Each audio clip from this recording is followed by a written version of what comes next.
नमस्कार दोस्तों, स्वागत है आपका अपने YouTube चैनल पर। तो चलिए शुरू करते हैं। अध्याय 8 बल तथा गति के नियम। पिछले अध्याय में हमने एक सरल रेखा में वस्तु की स्थिति, वेग तथा त्वरण के आधार पर वस्तु की गति का वर्णन किया है। हमने देखा है कि ऐसी गति में किसी भी एक रूपता होती है तथा कभी नहीं।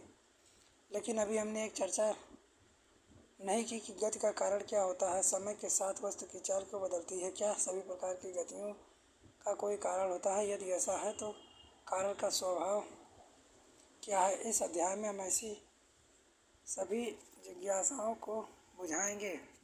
सदियों से गति और इसके कारणों ने वैज्ञानिकों को, दार्शनिकों को उलझा रखा है। फर्श पर रखी गेंद को धीमे से होकर लगाने वाला वह हमेशा से गतिशील नहीं रहती है। ऐसी परिस्थितियों में यह पता चलता है कि किसी वस्तु की विराम की अवस्था में ही उसका स्वाभाविक अवस्था है। ऐसी सामान्यता तब तक बनी रहती है जब तक गैलीलियो ने, आइजैक न्यूटन ने वस्तुओं की गति के बारे में एक पूर्णतः भिन्न संकल्पना प्रस्तुत की। अपने प्रतिदिन के जीवन में हम देख सकते हैं किसी वस्तु की गति देने के लिए गतिशील वस्तु को रोकने के लिए कुछ प्रयास करना पड़ता है। सामान्य भाषा में इसके लिए हमें शारीरिक प्रयास करना पड़ता है। हम कहते हैं कि किसी वस्तु को गति अवस्था में लाने के लिए हमें उससे खींचना, धकेलना, ठोकर लगाना पड़ता है।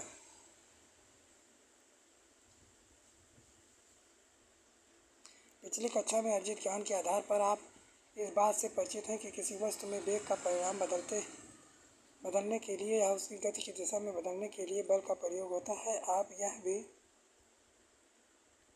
जानते हैं कि किसी बल के प्रयोग द्वारा वस्तु का आकार, स्थिति भी बदली जा सकती है। वस्तु और असंतुलित बल। संतुलित असंतुलित बल।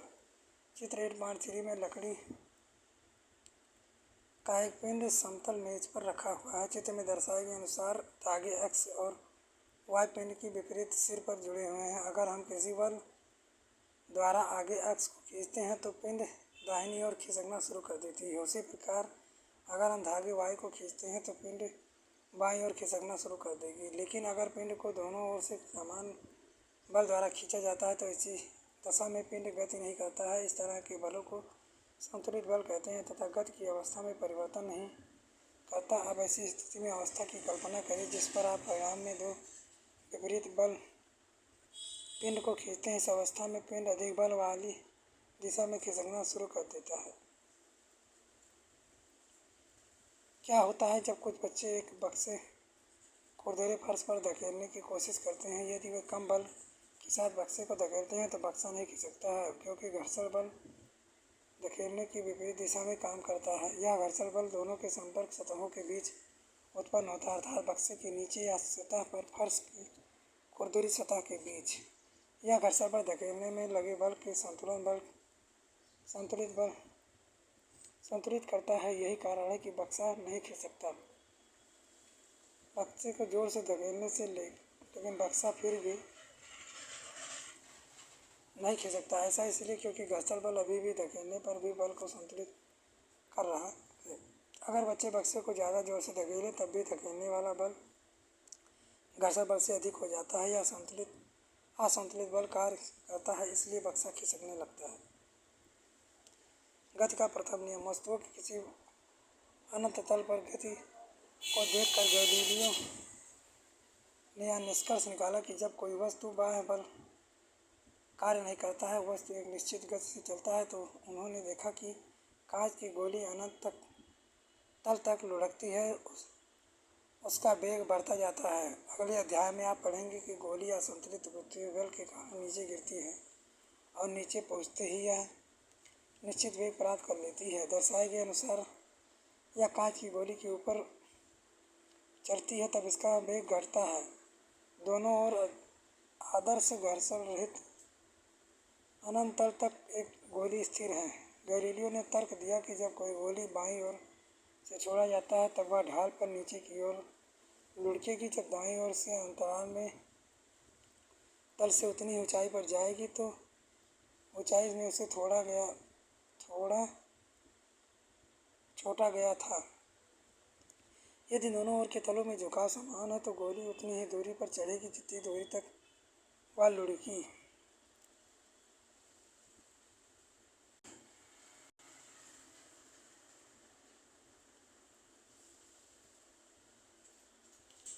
गैलीलियो 1564 से 1642।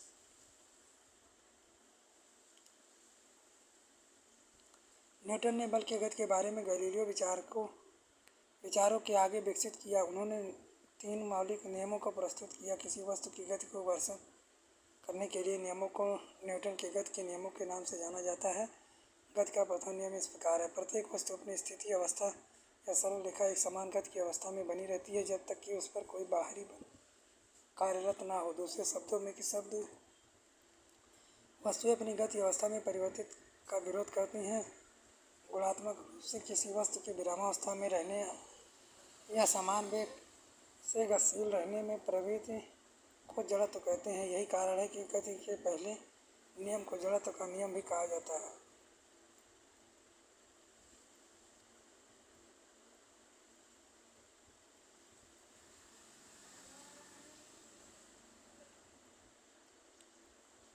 जड़त्व तथा द्रव्यमान। अभी तक दिए गए उदाहरणों में गतिविधियों से ज्ञात होता है कि प्रत्येक वस्तु अपनी गति की अवस्था में परिवर्तन का विरोध करती है, चाहे वह विरामावस्था में हो या गतिशील। वह अपनी मूल अवस्था में बनाए रखना चाहती है। वस्तु का यह गुण उसका जड़त्व कहलाता है। क्या सभी वस्तुओं का जड़त्व समान होता है? हम जानते हैं कि पुस्तकों से भरे बक्से में धक्का देने से अपेक्षा खाली बक्से में धक्का देना आसान होता है। उसी प्रकार हम फुटबॉल को किक लगाते हैं तो वह दूरी चली जाती है, जबकि अगर हम उतने ही बल से किसी दूसरे बड़े पत्थर पर टिकाएं तो हो सकता है वह खिसके भी ना। किसी भी वस्तु का जड़त्व उसका प्राकृतिक गुण उसकी विरामा और गति अवस्था में परिवर्तन का विरोध करता है। इस प्रकार किसी वस्तु का द्रव्यमान उसके जड़त्व की माप है। गति का द्वितीय नियम। गति का प्रथम नियम यह बताता है कि जब कोई वस्तु असंतुलित बाह्य बल से किसी वस्तु पर कार्य करती है तो उसके वेग में परिवर्तन होता है, अर्थात वस्तु त्वरण प्रदान करती है। अब हम देखेंगे कि किसी वस्तु का त्वरण उस समय लगाए गए बल पर कैसे निर्भर करता है।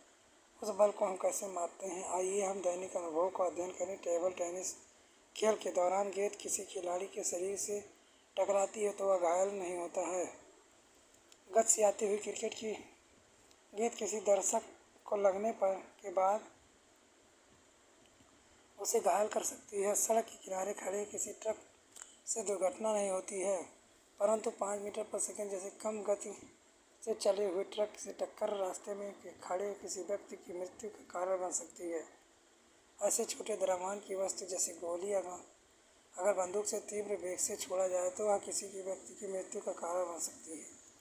इससे पता चलता है कि वस्तु के द्वारा उत्पन्न प्रभाव द्वारा उत्पन्न द्रव्यमान एवं वेग पर निर्भर करता है। किसी प्रकार यदि किसी वस्तु को त्वरित किया जाता है वह अधिक वेग प्राप्त करने लगने अधिक बल की आवश्यकता होती है। दूसरे शब्दों में हम कहेंगे कि वस्तु द्रव्यमान और वेग संबंधित महत्वपूर्ण राशि होती है। संवेग नामक ही राशि को न्यूटन ने प्रस्तुत किया था। इसके वस्तु का संवेग p, द्रव्यमान m और वेग v गुणनफल से परिभाषित किया गया। p बराबर m/v।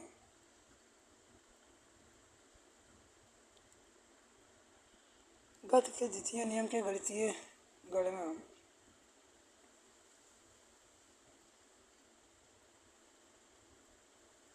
गति के द्वितीय नियम का प्रयोग हम दैनिक जीवन में प्रायः देखते हैं। क्या आपने क्रिकेट मैच के दौरान क्षेत्र रक्षक के तेज गति से आ रही गेंद को लपकते देखा, साथ पीछे की ओर खींचते देखा? इस प्रकार के क्षेत्र रक्षक गेंद के वेग को शून्य करने की अधिक समय लगाता है। इस प्रकार गेंद को संवेग परिवर्तित की दर कम होती है। इस कारण तेज गति से आ रही गेंद का प्रभाव हाथ पर कम पड़ता है। अगर गेंद को अचानक रोका जाता है तो तीव्र गति से आ रही गेंद उसे बहुत कम समय में शून्य हो सकती है, अर्थात वेग के गति संवेग में परिवर्तन की दर अधिक होगी। इसलिए कैच लपकने में अधिक बल लगाना होगा, जिससे हो सकता है खिलाड़ी की हथेली में चोट लग जाए।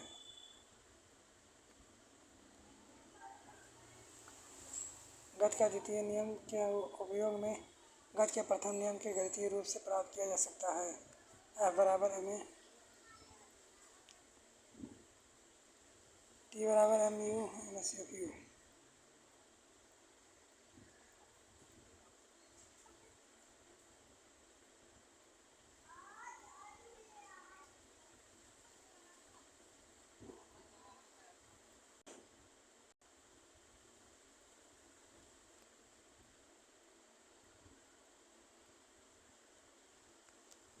गति का तृतीय नियम पहले दोनों गति के नियमों को हमें ज्ञात होता है कि कोई बल वस्तु की गति की अवस्था में परिवर्तन लाता है। इससे हमें बल को मापने की विधि भी प्राप्त होती है। गति के तीसरे नियम के अनुसार जब वस्तु दूसरी वस्तु पर बल लगाती है तो दूसरी वस्तु द्वारा भी वस्तु पर ताछड़ी बल लगाया जाता है। ये दोनों बल परिणाम में सदैव समान लेकिन दिशा में विपरीत होते हैं।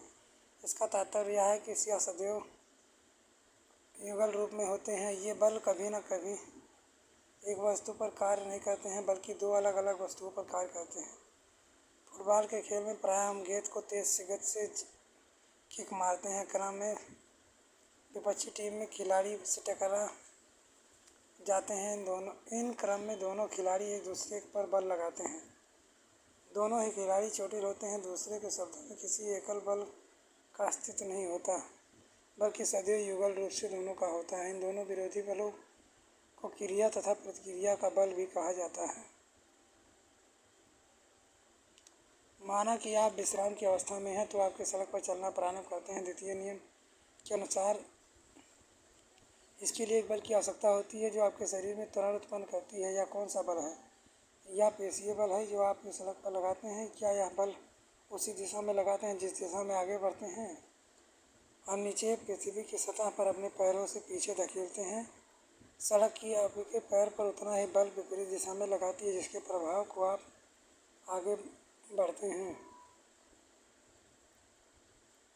यह जानना आवश्यक होता है तथापि प्रतिक्रिया बल हमेशा समान होता है जिसके बल इस समान परिणाम से त्वरण उत्पन्न नहीं कर सकते हैं। ऐसा इसलिए क्योंकि प्रत्येक बल अलग अलग द्रव्यमान की वस्तुओं पर कार्य करते हैं।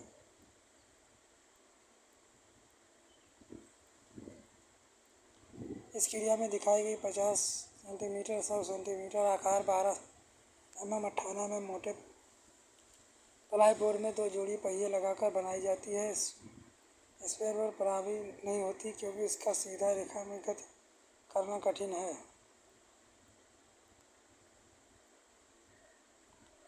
आपने सीखा। अभ्यास